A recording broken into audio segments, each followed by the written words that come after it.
Esselamu Aleyküm ve Rahmetullahi ve Berekatuhu. Değerli izləyicilərimiz, deməli, kənd həyatı sevən qaraş abaclarımız üçün Balakan şəhərinin Katək qəsəbəsində məxsus olan Qaracıl ərazisində, yəni Qaracıl kəndində 70 sot sahəsi olan çox qəşəng xudmani həyət evimiz var. Bismillah, qaraş. Navəsi girişində bir dənə qəşəng bir navəsi var. Yəni xırda təsərrüfat üçün. Bax, geniş həyəti, plusda təxmini 50 dənə fındıq ağacı var. Plus həyətində də bir dənə qəşəng bir ağ keçir. Baxın qardaşlar, keçən ağ keçir. Super. Deməli, qazı, suyu, işığı, hər bir şey mövcuddur və qabağından da 1 saatdan 2 dənə marşrut keçir. Biri Zaqatalaya keçir, biri Balakana, biri Amerikaya. Gəl. Bax qardaş, həyatda qəşəng təndir kürə çörəyi xoşlayanlar üçün burada analarımız, bacılarımız qəşəng çörək bişirə biləcək. Bax. Bunun qardaş, dadı başqadır, əlhəmdülillah, dadı başqadır. Bir dənə belə ev var, ev. Bu dəqiqə yaşayışa uyğundur qardaş. Evi göstər zəhmət olmasa. Bax. Bu Katəklər demişkən kümxana. O biri kənd demişkən Domsavet və yaxud da ki belə Navet. Bax qardaş, gördüyün kimi evin də öndən görüntüsü budur. Fırla bir dənə bu tolvarı göstər qardaş, tez bazar göstər. Ay sağ ol, qəşəng. Tolvarı gəl qardaş. Bax, sən yenə evi fırla, qəşəng göstər, hər tərəfi göstər.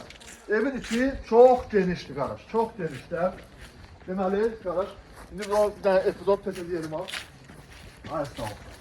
Deməli qardaş, bu bağ biz oraya gelip çatmamız için bize vertolyot lazımdır. Çünkü uzaktır. 70 sot zarafat değil. Ay sağ ol. Girişinde hayatta bir tane sanitar qovşağı. Dədəvbay sulunda. Siyah qardaş. Baxın buradan gəl. Böyükdür.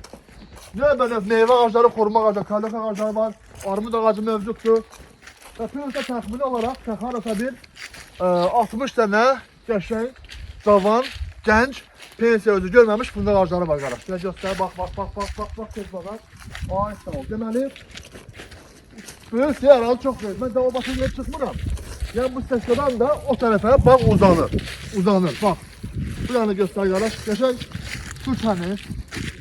Yəni evin içərisi belə olmaqda, evin, yəni bu dədalba evidir də, bu nənəba qalan evlərdəndir. İçərisində ayağı olsa da hamamı da var qardaş. Deməli, gəbdən evlən göstərək. Keçən qiymətə. Ay sağ ol, bax. Bayaqçı arxdır, geçəndən mal-qaraya su vermək üçün. İndi tam elə biləcək ki, buranın qiyməsi, nə bilim, abartılı qiyməsi, xeyr. Deməli, 70 sot torpaq. İçindəki bu evlə bir yerdə, deyəcək xəyəyin 50-60 minlik, xeyr. Cəmi 36 min manat. Bütün sənədləri yerindədir Allahın izni ilə. 36 min manat, təbii ki, qiymətə reallıq olsa, biraz endirim olacaq, yenə deyirəm. 70 sot torpağa, iki evlə bir yerdə, 36 min heç nədir, həqiqətən heç nədir. Zəng eləyin inşallah, nömrənin son 2 rəqəmi vızıvatın düşdü, bəs edir, özümüz tapırıq edir, araşdırırıq kim idi deyə. Evinizdən götürüb, göstərib satırıq. Çatdırılma da mövcud, evə də çatdırırıq inşallah. Allah mağaza mülkünüzə bərəkət versin. Esselamu Aleyküm və Rəhmətullah. Cəmi 36 min manat.